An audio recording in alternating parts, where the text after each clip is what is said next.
I can introduce the speaker, don't we? All right, Ralph Ginorio, my friend, is the Western Civilization teacher at Charter Academy. He's been a teacher since 1996, taught all grades from 6 to 12, special ed, and other classes as well. His passion is Western civilization. He's been in Idaho from Maine for the past 4 years. I know one thing, he's a very good teacher because our housekeeper's daughter told me he's the best teacher she's ever had. So please help me welcome Ralph Ginorio. Good afternoon. Thank you for coming. Thank you for taking time out of Black Friday shopping and from recuperating after the turkey with your families to come out and spend some of your time listening to an old eccentric like myself. I'm here to talk about something that used to be part and parcel with schools, and that is the teaching of Western civilization as a discrete topic that all high school students would have some kind of experience with. This has stopped. In fact, it was shifted away from in the 1960s as history departments became social studies departments. And today, the closest thing we have in most high schools is a world history program where people learn about all countries and all cultures as if they are all equally significant to us. This is a problem, in my mind. And it is also one of the root causes for the kind of disputes and disagreements that we have in the world today, that we have in our society today. The increase in the divide between liberals and conservatives, progressives and libertarians, is exacerbated because many people my age and younger never knew what we all share in common. They never knew about the specific tale of the only society that developed representative government, notions of inalienable human rights, and also the kind of wealth and technology that brought men to the moon and is slowly but surely reducing and eradicating illiteracy and poverty around the world. I speak of Judeo-Christian Western civilization. Now, history is synonymous in many people's minds with the idea of irrelevancy. To say that that is just history is a way of eliminating the topic from active conversation. That's just history. That's irrelevant. That's simply the past. I remember the 1996 election in the debate between Senator Dole and President Clinton. Senator Dole said he'll be a bridge to the past, and Clinton responded, well, I'll be a bridge to the future, as if the past was simply an irrelevancy. History has two uses. It tells us who we are, and it tells us wisdom from folly. Who are we as a people?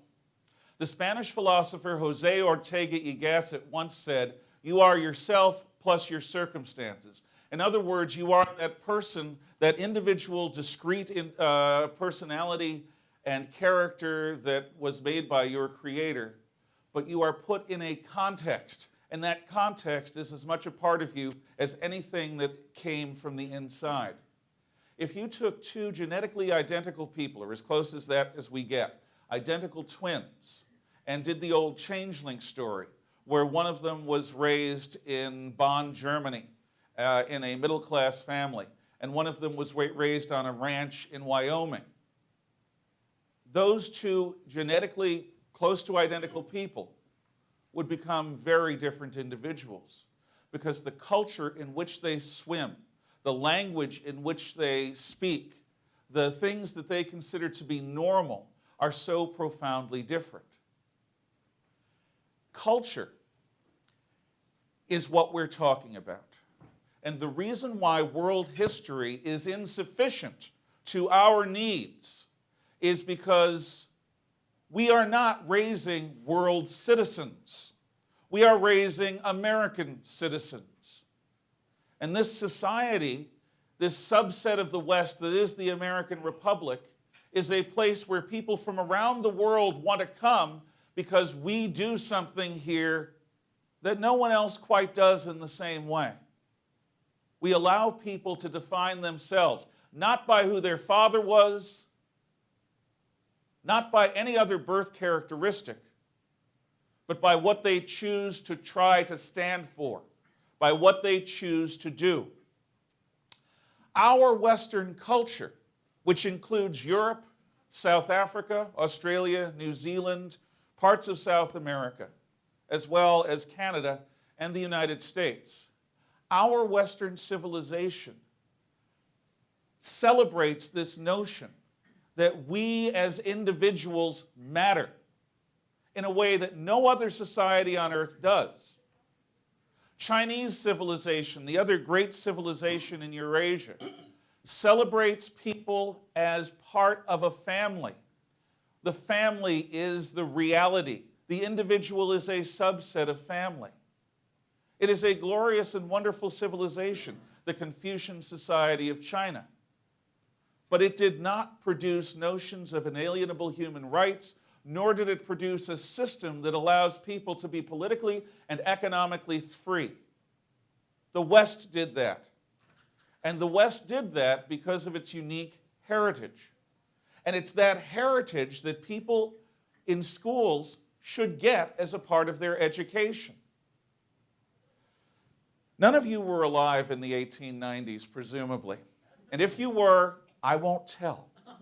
But in the 1890s, public schools were set up across the United States because we were a society increasingly of immigrants.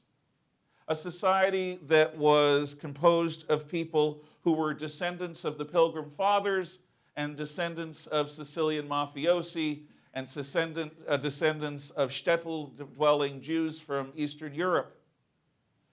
And there needed to be something in this country that held them together. And the decision was made by Democrats and Republicans that public education was going to be this great equalizer that would encourage the children of immigrants and the children of the people who were here when Cromwell ruled England to think of themselves as one people, a common people with a common cultural identity. The whole point of public schools is to pass on this American subset of Western civilization as something that we are all a part of. Why does it matter? Because every culture is a group of people bound together by certain core beliefs. Every culture, from Papua New Guinea to London, England, it's not trivial beliefs, forgive me, like what sports team you follow. And I say that with some respect. It is not music tastes. It's not even political parties. The core beliefs that unify and define cultures are those things that we cannot easily agree to disagree about. For example, that cannibalism and incest are wrong. For example, that all human beings, even the ugly, even the ignorant, matter. That people, everyday common people who seem to demonstrate no uncommon qualities, should be able to rule their own destiny, should be able to determine their own fate. These are not things that people can politely disagree about. That is what makes a culture. And in an immigrant society like ours, the idea of people buying into that culture, of understanding that culture, is even more important than a blood and soil nation like France or Spain.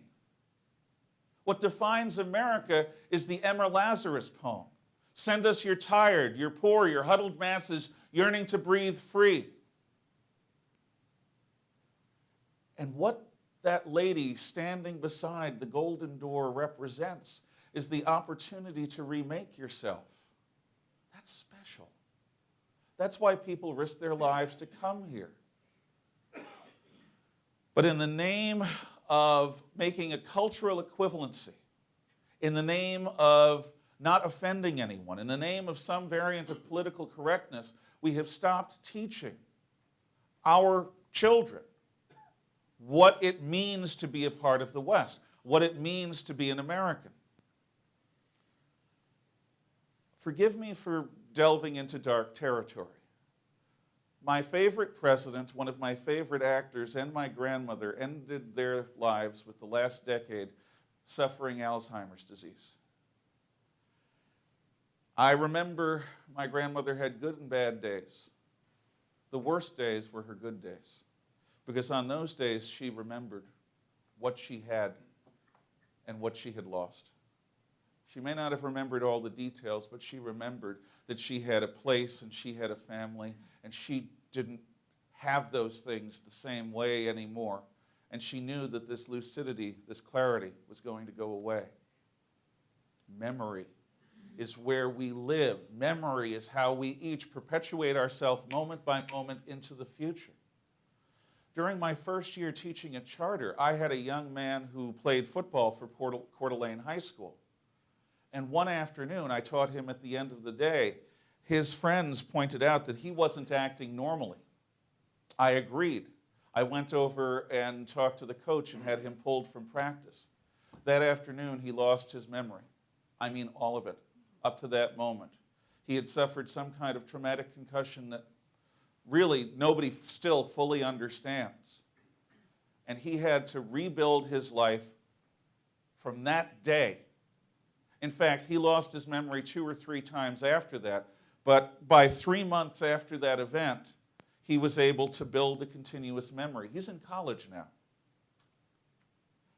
What societies do to perpetuate themselves moment by moment into the future is they have the institution of education. Education is what carries a definable, recognizable United States and a definable Western civilization, a clear and distinct Western civilization from one generation to the next. But in the name of some distorted notion of tolerance, or in the name of being distracted by other things, public schools have stopped the systematic teaching of who we are. So I'll be brief and I'll hit you some of the high points of who we are. The West is the children of 4 grandparents: the Greeks, the Romans, the Christians, and the Germans and Goths who conquered Western Roman Empire. The Greeks give us a notion of absolute uncompromising excellence. That what makes an individual, and you as Rotarians, you as self-made men and women should understand this more than most. You are not in this world to please or satisfy other people. You're in this world to please and satisfy your own sensibilities, your own sense of excellence. That notion of being who we can be, the best we can be, that comes from Greece.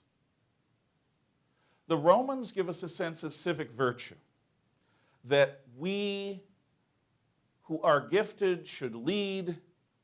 And in the old Roman Republic, which is the basis of the American system of government, which is the basis of the American Republic, the wealthiest Romans bought their own gear. So they fought in the front lines of battle. They had a breastplate, they had shields, they had greaves, they had a helm. They could afford a sword as well as a spear. So literally, the leaders of business, of society, and of religion were also the leaders of the army of Rome as they walked into battle. The middle class, who could afford a helmet and a breastplate, but not the whole gear, they were behind the wealthy, and the poor were behind the middle class. They could have a spear and a helm.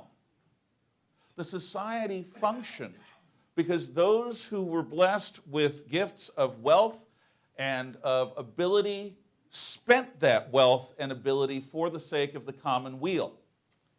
This notion of civic virtue is exemplified by your organization, the Rotary. That's what you do. You take your gifts and you share those gifts for the common good. That comes from Rome. Christianity gives us a notion that, and by the way, I get this a lot. I'm a public school teacher. Charter's a public school that talks about religion because I have to. Because you cannot understand a society without understanding its core belief. And the core belief of Western civilization, that mote of dust that a raindrop cohered around, and that raindrop is the West, that mote of dust that Western civilization coheres around is the Christian faith. Judeo-Christian notions that we are made in God's image, therefore that each of us has something of God in us. I can't talk about the West without talking about religion. It's not so much about what I believe. I'm a poor Christian. It's not about what my students believe. They're everything from devout Christians to neo-pagans to people experimenting with atheism, deism, and nihilism.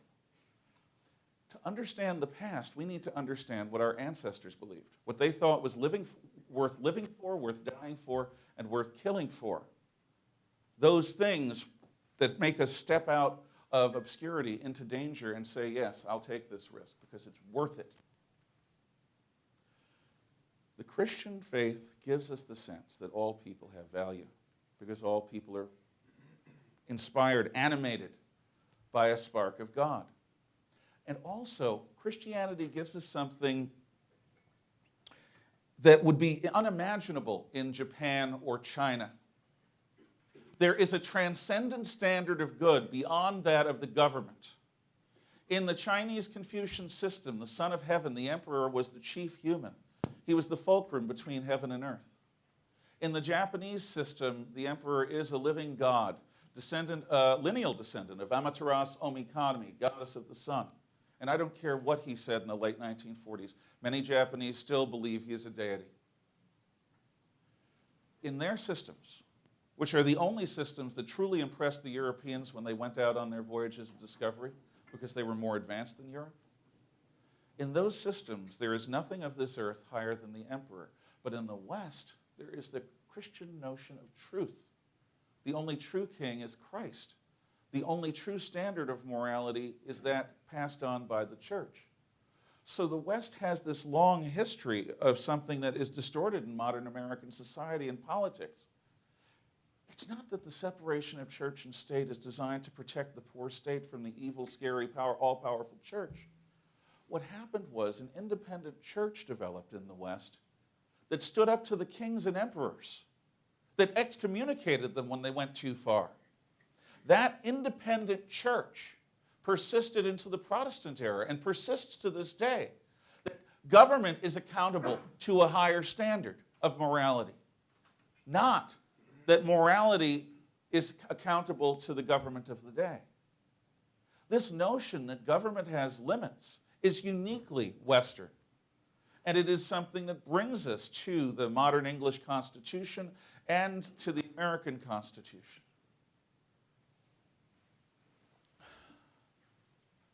There are a lot of, and the Germans, the fourth heritage of Western civilization.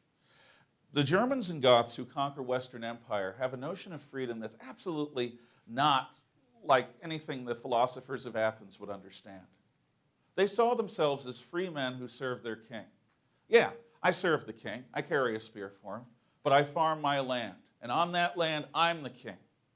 I have my rights, and those rights are portable.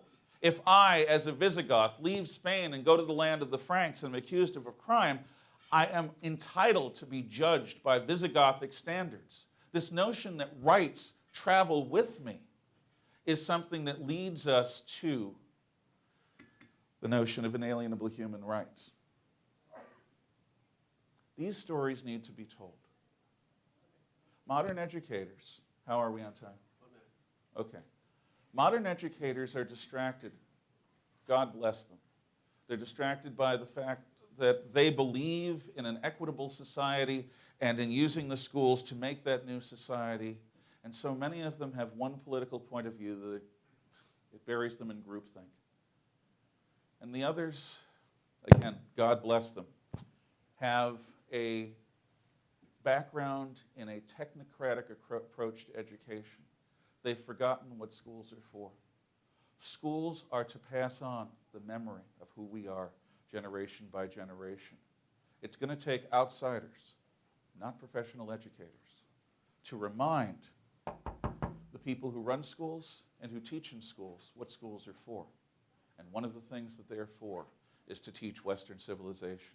Thank you so much for your attention. Thank you for your time. Have a wonderful day. Thank you.